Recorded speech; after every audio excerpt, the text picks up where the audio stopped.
I'm an attorney. I live in Somerville, and you can find me usually working either out of Work Bar in Union Square in Somerville or Work Bar in Cambridge. I've been a lifelong art collector. The summer when I was 10 years old, I spent the entire summer doing odd jobs for neighbors to try to get enough cash to buy some art from a local artist whose work I really loved and exhibited every fall on a street art festival. And I still have that piece hanging in my bedroom today. It's a very cool piece. So from that kind of comes my love for artists and love for making and helping artists, making art and helping artists.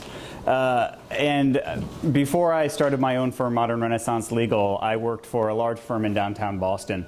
And working there, I worked for a lot of large corporations and did the thing that a lot of lawyers do where I make people with money more money. I also worked with some nonprofits, and the work that I did for the nonprofit was it was pretty simple work, but it was very meaningful for them. And the work that I could do for that nonprofit, you know, it helped solidify a major part of their business plan for 10 years to come. And seeing how much of a difference that made for this company, it helped push me in the direction to stop representing large companies and focus on small businesses, entrepreneurs, individuals, and artists. So the two topics that I'd like to cover today are copyright law, kind of a broad introduction to copyright, and then also gallery law in Massachusetts and New England generally. Copyright, kind of as its fundamental, it protects an original expression of an idea. So the two important parts there are that it has to be an original, that your work has to be original. So you're not copying somebody else's work verbatim, you're not drawing on, if there's some folk tune, you're not using that folk tune and claiming that as your own. So that work has to be original, and that it protects an expression of an idea and not the idea itself. So a good example of that is, let's say I've got a great idea for a horror film. The copyright law protects the script that I write and not the idea for the film itself. A lot of the times you'll see copyright cases where somebody says, oh, they stole my idea for X, Y, and Z. That's not enough in copyright law. You have to actually have that, an expression of that idea in some sort of fixed medium. And a fixed medium in this case can be an oil canvas, it can be a saved file on your computer. As of 1978, which was the last major revision to copyright law as a whole, you get a copyright just by making a work. You don't have to register it. I'll talk about the benefits that you get from registering it a little later. But just by fixing a work in some medium, either chiseling out of stone or, like I said, saving a poem on your computer or putting a final stroke on a painting, you do have a copyright in that work, and with that comes certain benefits. Notably, one of the major benefits is the ability to stop other people from using that work, at least through something called the Digital Millennium Copyright Act. So a way this will come up a lot is you have a website and you post some work on your website and you see that somebody's copied your photograph or your painting and they're putting it on their website too. You can use the Digital Millennium Copyright Act even without a registered copyright to say, listen, web host or whomever's posted that, I own that work.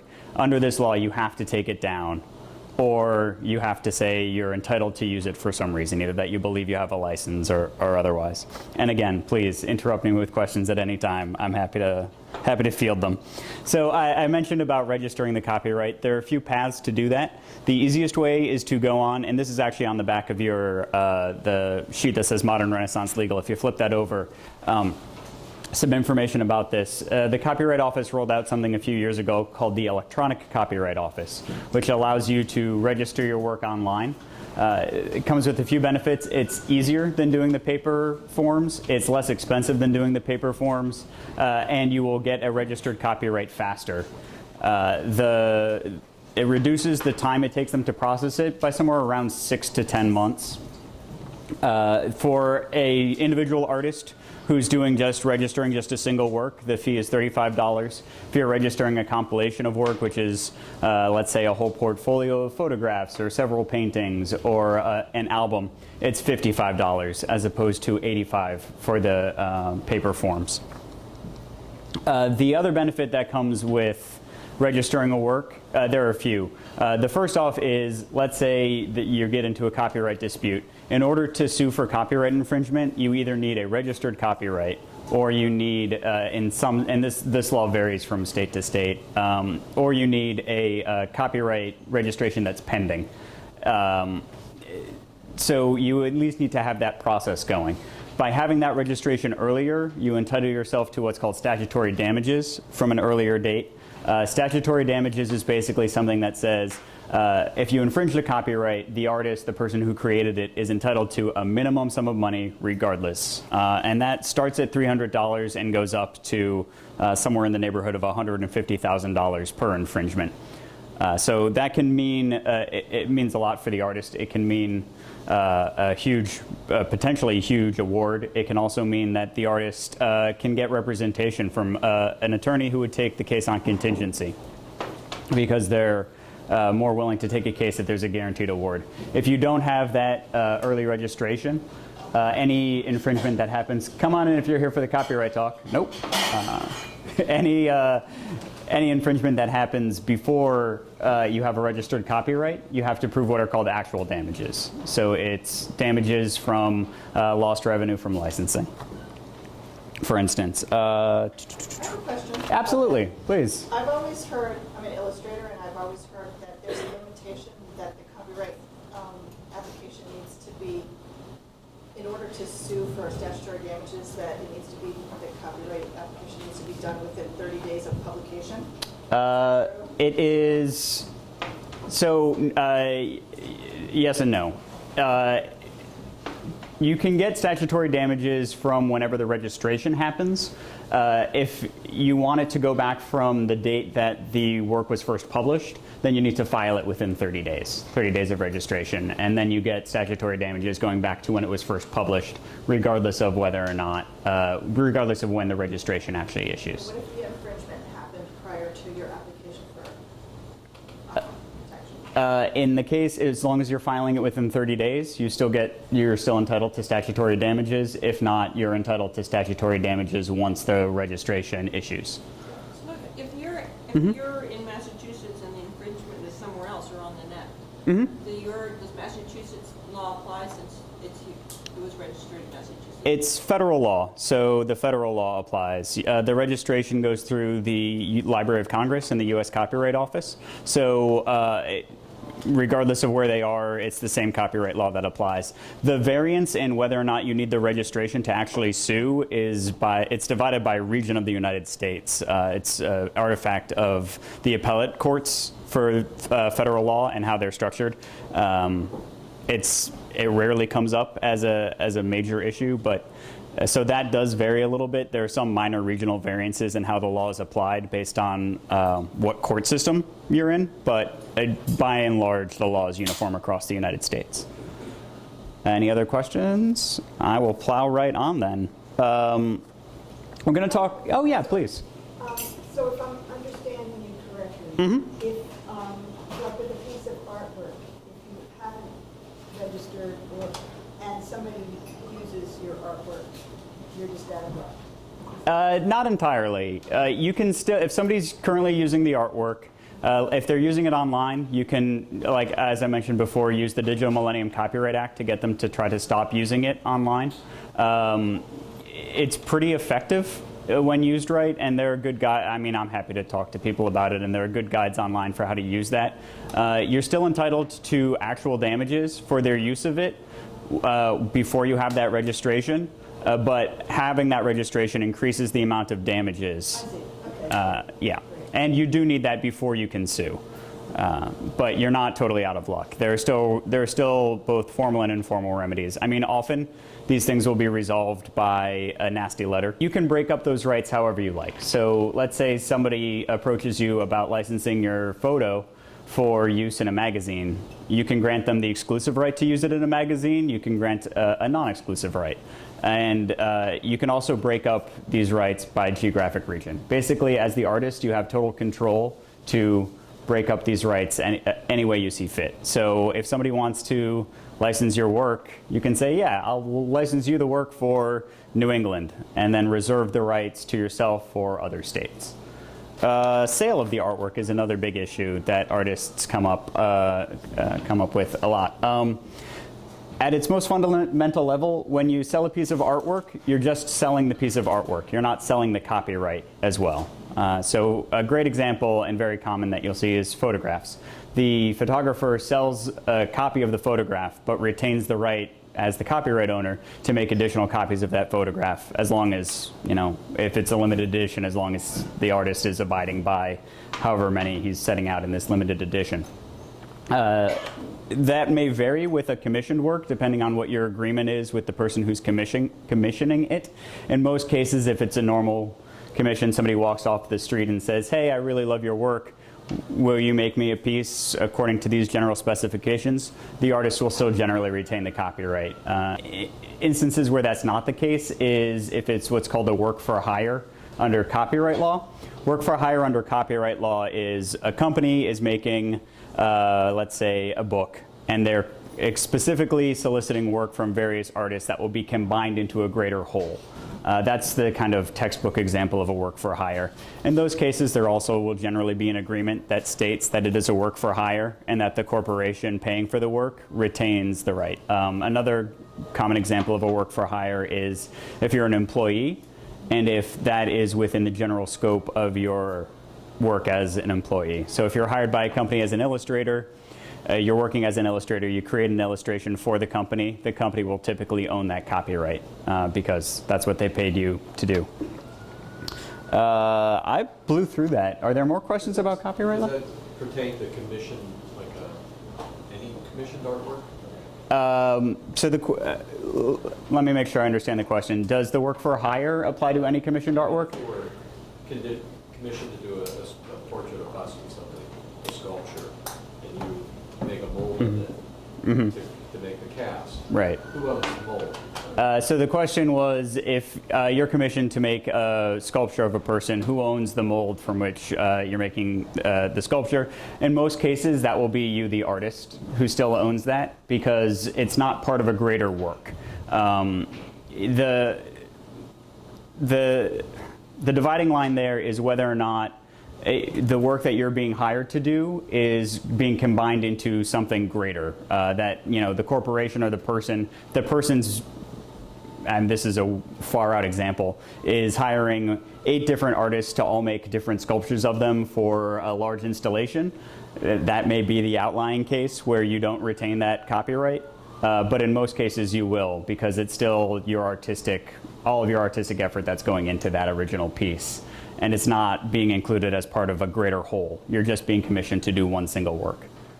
And Yes. my understanding with work for hire is that you actually have to sign a contract saying that you've relinquished your rights as a work, and it's a work for hire arrangement. It has to be in writing. The statement was that you have to sign an agreement. That's not always true. If you're assigning your copyright to somebody, that does have to be in writing. But a work for hire, in cases where it's a work for hire, the argument is that the artist never owned that copyright to begin with. So certainly if you write a book, for instance, and somebody says, I want to buy that book from you, including the whole copyright, that assignment, assigning that copyright from yourself to the publisher, that has to be in writing. In certain cases, a work for hire, depending on how it's arranged, does not have to be in writing. A good example of that is the employment agreement. So if I'm hired by a company and don't have a specific employment agreement, it's still a work for hire if I'm doing illustrations for that company, even if I don't specifically say it's a work for hire or that I assign my copyright to them. But what about a freelancer? They're almost always going to have a written agreement with a freelancer to make that clear. And if they don't, you should probably ask for a written agreement to clarify, who owns what. You raised your hand? Yeah, just a quick thing. So if you are working for somebody and you do an illustration or something like that, and they don't use it, it still belongs to them. Again, depending on the exact nuances of the situation, yes. If they're hiring you for an illustration to include in a work, if they're hiring you to make a cartoon that they're putting in the New Yorker, and even if they don't use it, they still retain that copyright.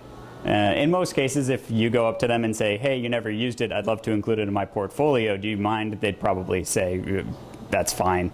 But it's always good to either get that in writing or clarify that. Could you resell It would depend on the exact details of the agreement.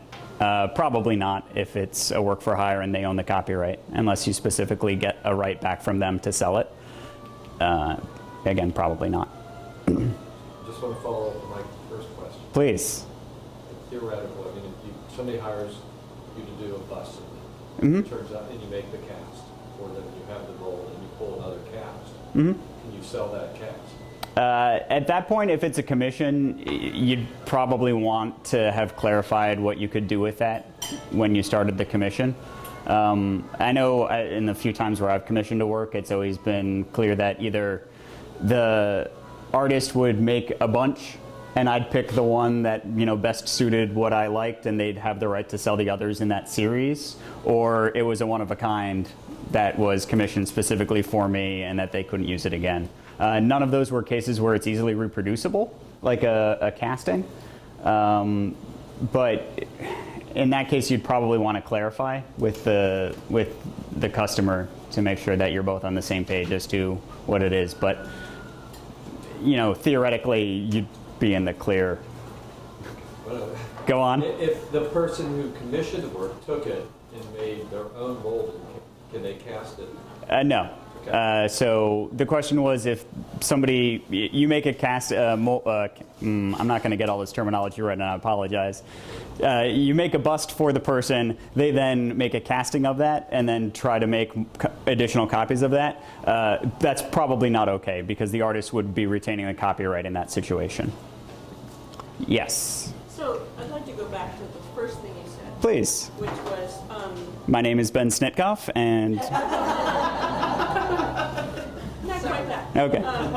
It protects the expression of an idea, not the idea itself. Yes. So if you're using reference photographs or in a painting, Mm-hmm. in the course of painting something, and some of those reference photographs are quite identifiable in the picture. Mm-hmm. Was there any infringement of the photographer's copyright? It depends who you are. Making off of it. Yeah, I mean, kind of that's true. I can give you two great examples. There was Shepard Fairey, who did the iconic Obama poster, the Hope poster. He based that off of a reference photograph that was owned by the AP. The AP sued him, and he ended up, I believe, settling with the AP for a substantial amount of money for using that photo without permission in his own work. There's another artist whose name I'm blanking on, Correa, I think, who is well known as an appropriation artist. He'll take other people's images and modify them pretty minorly and include them in his own work, and he's gotten off with not even a slap on the wrist on several occasions for just reusing other people's art. So it's a very fact-intensive look that the court system will do as to whether or not you're infringing the work. And in most cases, that analysis will be done under something called fair use, where they look at, among other things, the nature of the original copyrighted work, the nature of your work, whether it's commercial work, whether it's art, whether you're commenting on the original work in some way. They'll look at the effect that your use of it has on the market for the original work. So is it somehow hurting the market for either additional copies of the original work itself, or say the licensing market for allowing people to license that original work? And the court can also consider some additional factors in looking at that. And it's just a balancing act that the court goes through to determine whether your right as an artist to use and be inspired by this work is trumped by the copyright law, or the other way around, whether you as an artist are changing that work enough, making it your own, or commenting on the original work in such way that fair use protects what you're doing. Which is a big way of saying it depends. Sort of in the same line, Mm-hmm. if you're a collage artist and Yes. you tear up magazines or Mhm. things in your collage and it's maybe recognizable where it came from, is that infringing? Or? So in that case, that's a trickier one. Probably not. But the court, another factor that the court will look at is how much of the original work did you use. So if you're using a small fraction of a picture, in your collage, probably the court doesn't care as much about that because you're including it among a lot of other things in order to make this bigger work that says more as a whole than whatever that little corner of a piece that you used was. But these are all it depends. Depends on the exact facts. Another interesting thing that brings up is something called the first sale doctrine, which is, this protects something that I'm sure a lot of you have done a lot. So one of the rights in copyright is the right to distribute copies of a work. So let's say I buy a book from Barnes & Noble, and I read through the book and it's great, and I give it to a friend. Technically, that seems like it should violate copyright law because I just distributed the book by handing it to somebody else. The first sale doctrine says that as long as it says that if I buy a work above the board, arm's length transaction with whomever is selling it to me, I can resell or gift that work to somebody else without infringing the copyright. And the reason that is because the artist, in that case, it's the publishing company or the author, has already been paid for that work once. When I first bought it, I paid it for it. They were paid from whatever royalty they got from the sale of the work. And it's not really fair for them to get a piece of every single sale that happens down the line. Yes? What about for paintings? There was something in the art, that was kind of going on in the art world where, for auctions. Mm-hmm. And so when you buy a piece, and that's the first sale, and then the owner of that piece is reselling it. Mm-hmm. And there's been this legal battle of should the artist retain royalties from that particular second or third sale from a painting. Mm-hmm. Can you kind of elaborate on that a little bit? Or do you know of anything, or do you know anything about that? I'm aware that, so the question was if you sell a work at auction, so somebody buys a work from an artist, it's resold at auction for 10 times the original sale price, does the artist get a chunk of that? The answer is typically not, for the same reason that I just talked about with the book. The artist has already been paid once, unless there's some other agreement, they typically don't get a second bite at the apple, even though it seems terribly unfair. That's just the way that the law works right now. It seems like people are lobbying to not have it happen. So that they were, and it was Okay. I think it was like on ArtNet. Okay. And one of those art blogs were trying to lobby for the fact that, hey, my painting sold for X amount of money. You have it at at Christie's auction. Mm-hmm. Shouldn't I be able to get a chunk of that money too? So I was just wondering if there was an initial outcome, or if it was this is a legal battle that's going to be continuing. Yeah, I haven't heard anything about impending change in the law. Disney's copyrights are about to expire, so chances are there's going to be a revision to the copyright law coming up soon. Hopefully we could squeeze that in somehow. Yes? I think related to that, I think that I had also heard that in California there was some discussion about changing some laws related to auctioning off fine art. That's interesting. Where the kind of like the estate of a particular fine artist would Mm-hmm. receive royalties from a second, third, fourth sale through an auction house. Yeah, that would be. I don't know what had happened with that, but Okay. I thought that there was some. Yeah, it was. Yeah, I haven't heard anything specifically about that as far as changes in the law coming down the It pike. wasn't at the national level, it was Yeah. at the state level. And I think they would have some difficulty even implementing that at a state level because it contradicts with what federal copyright law says. And when there's a conflict between state and federal law tends to win. Are there, yes? So I'm assuming this falls into the it depends category that was coming up before. It's always the answer. But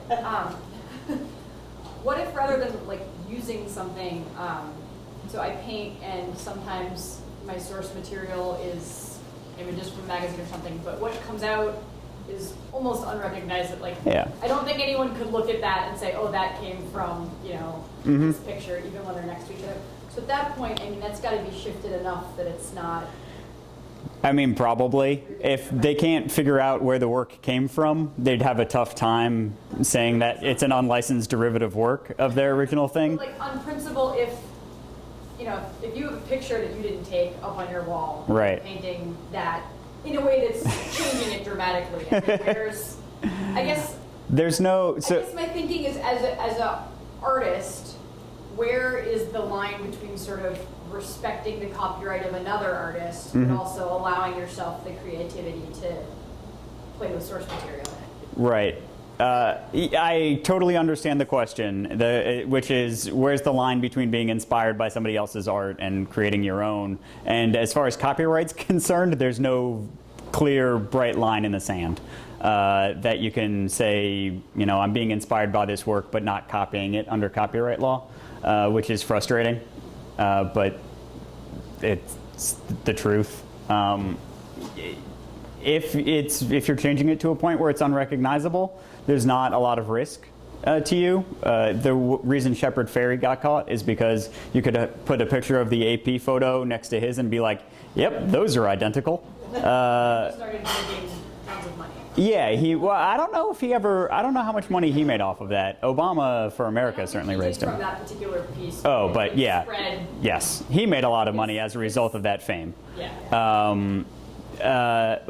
There was something else that Became made more me of think. a target, I think, is my point. Yes, that's also fair. There's something in the legal field that we call defendants being judgment proof, which is that even if you do have a great claim against them, there's no money to get. So you could sue them and you could win, but if you're not going to recover any money, there's no point. I wouldn't use that as a defense. It's not a great idea, but it's a consideration that goes into whether or not you're going to sue somebody. You know, if there's no chance of recovering the money that you're putting into the lawsuit, a lot of people are going to be like, well, why even bother? Feel free to continue to ask me questions about copyright. I'm going to transition, at least briefly, to gallery law in Massachusetts. Yes, before we go. I have one more question. If Please. you could elaborate on this other thing that our organization has been fighting for many years now is the potential open works legislation that's been proposed. Yep. Could you talk a little bit about that? Not well. Sorry. So the question was about orphan works legislation. And briefly what orphan works are let's say there's a book and you would love to license the book to be able to use, an excerpt from the book in something you're writing. You've tried very hard and you cannot find anything linking you to who you should talk to get rights for the book. Orphan works legislation allows you a way to use that kind of safely, even though you can't find the person from whom you're supposed to license it. That is about all I know off the top of my head about orphan works. It's one thing that our organization has been concerned about as illustrators is that it's very easy for your work to end up online, Yeah. and your signature may have been stripped off intentionally or unintentionally. And then since the legislation has been written in such with ambiguous language, the user kind of favors the Yes. searcher rather than the art protecting the artist. And so we've been fighting that so that it doesn't come about, because we feel that the language is so ambiguous that the user is supposed to only say that they've done a diligent search and can't find the artist, and therefore they're allowed to use the art, whereas Right. we feel that more protection needs to be made for the artist. Right. That was an eloquent statement of that side of the issue. I doubt there's going to be any movement on that in the near future. I think it's coming up this spring. Really? Again. Okay. Yeah. They've asked for, the Copyright Office had a. Oh, okay. As far as asking for comment. Okay. Sorry. I was thinking actual legislation. It's being investigated. Okay. The Copyright Office is taking comments. Right. From different organizations. Okay, and then they're revising their own rules regarding it. Okay, in that case, yes. I would encourage people to, I'm sorry, what's your name again? Lori Messenger. Lori, talk to her. There's an open comment period whenever a federal agency issues new regulations. So what they have to do is anybody who writes them a letter, they have to read the letter and basically respond to it openly and say this is why we agree with or don't agree with your comments about the new rules we're proposing. So the more people who write in, the better it is for artists. Well, the more artists who write in, the better it is for artists. Okay, one other copyright question. Yep. The use of the copyright symbol. Yeah. Do you need to be registered to use that, or can I just stick that on my website and let it count? Stick it on your website with the year and then your last name. And do you need to update it each year? I mean, it's the year that it's first published. Okay. So if you're doing it on individual photos on your website, that should be the year that the photo was first published. It's on the bottom of your website. I just update that every year because the website's constantly changing. So yeah, you do not need to register a copyright to use the copyright symbol. And that's the C with the little circle around it.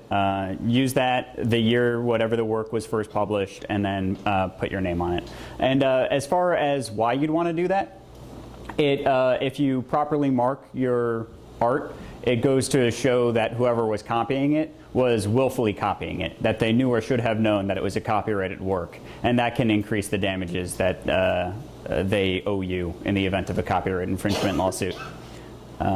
Yes? A little bit different, but still on copyright. Do you know anything Yeah. about typefaces and fonts? Yeah, I mean, as far as, could you be a little more specific with what your question is? Well, let's say you're creating a Christmas card, Yep. and you're saying Merry Christmas, Mhm. and you're using Adobe Garamond typeface? Yes. Is that legal? Yes, so if you, Well, let's say a copyrighted font you're using in your artwork. yeah, as long as you have legally purchased a copy of whatever the Adobe program is, let's assume that. Can we? We'll move on in a second. Let's assume that somehow you legally, at some point in your life, purchased a copy of an Adobe program that came with that font. Those fonts, in the case of Adobe, are licensed for commercial use. They're licensed for personal use. By legally purchasing a copy of their software, you can use the fonts that come with it. There are font foundries, typeface foundries, I should say, who create, special typefaces for corporations to buy and use. If you come across one of those, the best practice is to buy a license to use that typeface, and then check to see what the licenses allow. I recently bought one for my company.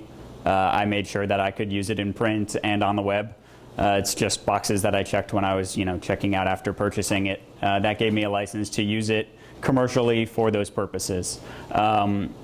Typefaces are copywritten. I don't think it's a particularly lively enforcement area outside of extreme cases, but the safe answer is if it came with whatever piece of software you legally purchased, you're allowed to use it. If you went out and bought it specifically for that purpose, you're allowed to use that under the license. Yeah. There's also sites where people upload open source typeface, Mhm. like just people who like designing typeface create, and they're up there for use to do. Whatever you will with them. Yes. So if you have a Facebook artist page and you post pictures of your work, does the copyright date and last name still work if you put that in a comment of your post, or Mhm. do you have to actually put it on the picture? I'm sorry? I know, it's just Facebook's an interesting piece because I think they have weird rules about what. I can talk a little bit. Yeah, About if you Facebook? could, that'd be great. Oh, I'll repeat the question. So the question was, if you're uploading a picture to copyright, is it all right to either in the subtitle of the photo or in the comment put the copyright symbol, the year it was first published, and your last name? You're talking about Facebook, like your artist page on Facebook. Yeah, I think that would be fine. You can also embed copyright information into the image itself using a lot of freely available software. That's a great way to go about it because there are additional punishments if somebody strips out that copyright information that's digitally embedded into the image. As far as, I'll get to you just one second. As far as Facebook itself, Facebook gets a license to copy and redistribute and republish your work because that's what Facebook is there for. It's a bunch of servers that make copies of your image and then show it to your friends and fans and people who like and visit your page. So they do get a license to use your work, a pretty broad license to use it, but you still retain the copyright as the artist. Okay, so you said that you should put the year that you first copyrighted it. First published it, First yes. published it. And if you want to have one copyright statement on your webpage, and you have works that are old and new and everything in between, and some of them have been on previous websites, then how do you go about it? Do you have to do each individual one? There's no great answer for that. If you're putting the copyright at the bottom of your webpage, I would keep that year up to date. Okay. But it's tough to get a clean way to do that as far as design goes. In that case, embedding the copyright information in the picture would probably be the easiest way to make sure that all of the images have the date of first publication, and the website. Yeah. Some of these things, the law doesn't quite line up with what is easy or practical for artists to do, but that's the way the law works sometimes. Gallery law, and again, we can go back to copyright at the end, but there's some very important stuff in this section that I want to make sure we touch on. Massachusetts has some great laws that protect artists putting work in galleries, and the sheet of paper that says Modern Renaissance Legal at the top, that's my kind of one sheet for artists exhibiting work in galleries in Massachusetts. Among other things, in Massachusetts, you're entitled to prompt payment within 90 days of the sale. If they don't pay you within 90 days, you get 5% interest running from when they should have paid you. If it's 180 days, you're entitled to 3 times what they should have paid you, and 5% interest running from when they should have paid you on that full amount, on that full 3 times amount, which is great. You're also entitled as the artist, upon payment, to get information about who purchased your work. And there are not a lot of galleries, I think, in Massachusetts that comply with this law. But you're entitled to contact information for the person who purchased your work. If you're not getting that, you should ask them for it. And if they're hesitant, refer them to the statute that I have in that sheet of paper that says, listen, by law you have to provide this to me. It's great for artists because let's say down the line, you never got a picture of that piece of work, and you'd really like to have that picture for your portfolio, or somebody's contacting you about exhibiting it. Having that name of who purchased it is pretty vital for you trying to get a photograph of that or recover the work later on. You can also request that contact information. All of the records regarding, all of the gallery's records regarding when the work came in, how much they sold it for, those are available to you for inspection on reasonable notice.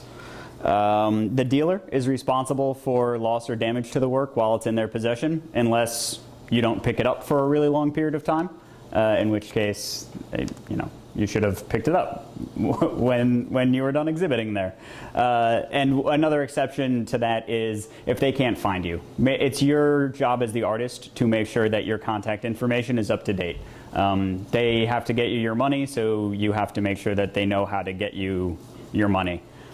Keeping your contact information up to date with either your phone number, address, preferably both, maybe even an email address in there, is a good way to make sure that the gallery can't weasel its way out of anything with regard to what they owe you. Yes? There are a lot of galleries that will, not big galleries, but a lot of places, let's put it this way, that show your work that will say, we're not liable if anything happens. And it seems to me what you're saying is different from that. Yeah, the statute says that they are liable if anything happens to the work in their possession. Sorry?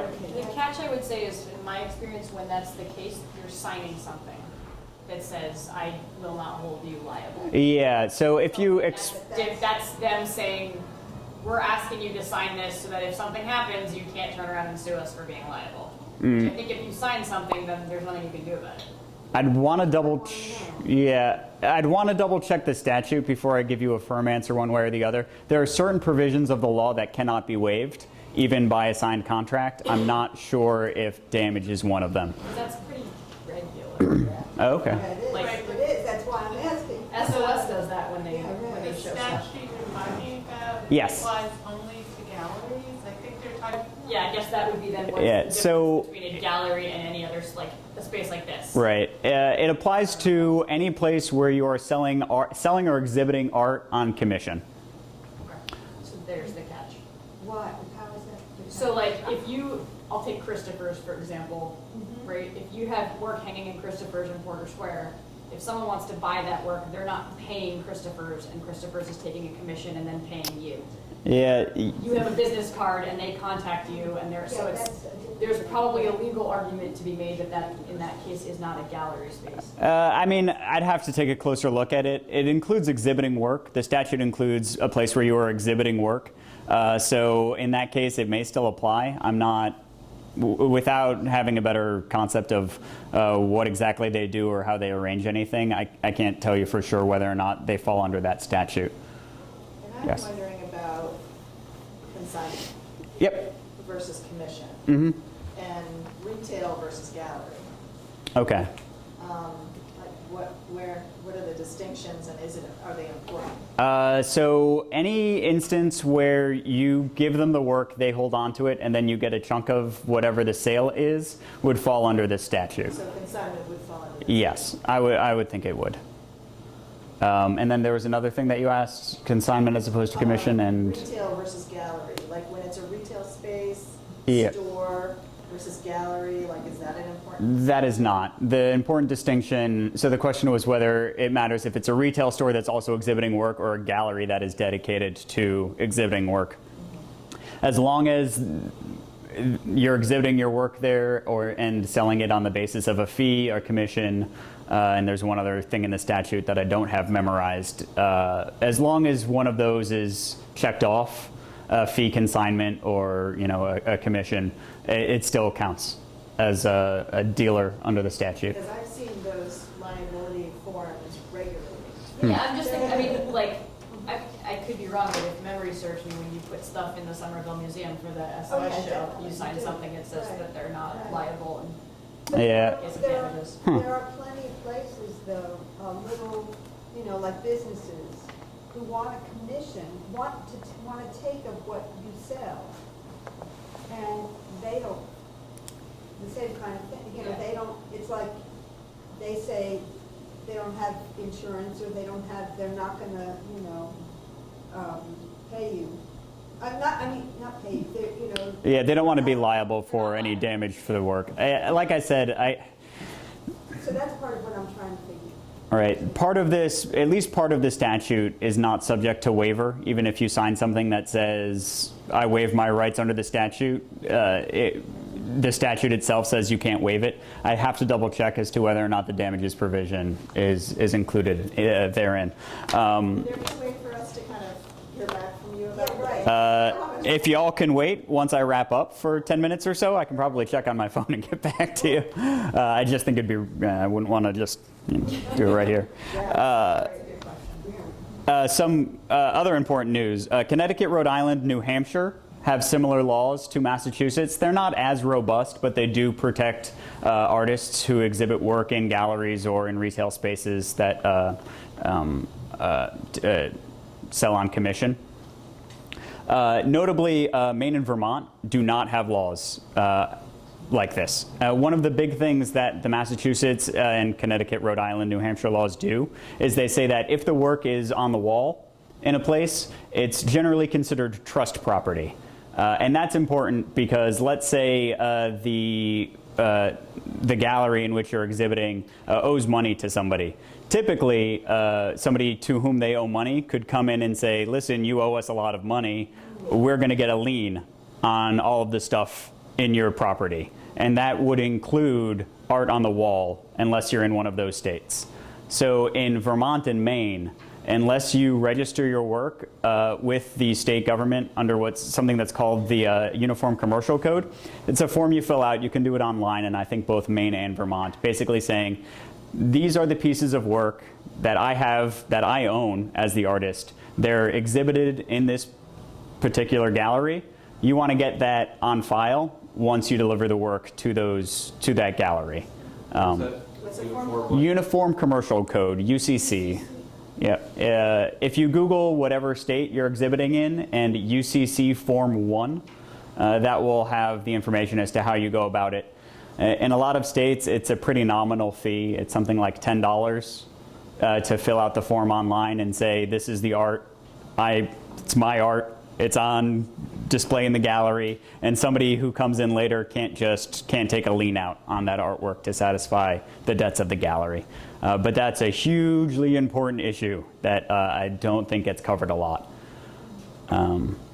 That's pretty much all I have. I'm happy to continue to field a few questions, and then we'll probably break in a bit.